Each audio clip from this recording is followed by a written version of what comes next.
একটা ছোট স্টেশন, ধোঁয়ায় ঢাকা সকাল, আর এক কিশোরের হাঁক। চা, গরম চা, হাটে কাঁধে কেটলি নিয়ে, লোকজনের হাতে তুলে দেয় এক কাপ গরম চা। কিন্তু তার চোখে ছিল আগুন, আর মনে ছিল স্বপ্ন। নাম, নরেন্দ্র। অভাব ছিল, কিন্তু ইচ্ছাশক্তি ছিল পাহাড় সমান।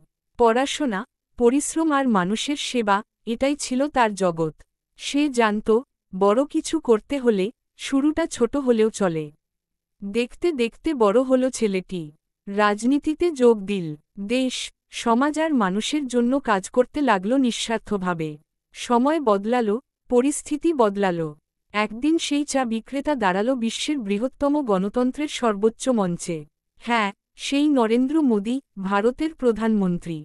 একটা কথা সব সময় বলতেন তিনি, স্বপ্ন দেখো, পরিশ্রম করো, আর বিশ্বাস রাখো নিজের ওপর।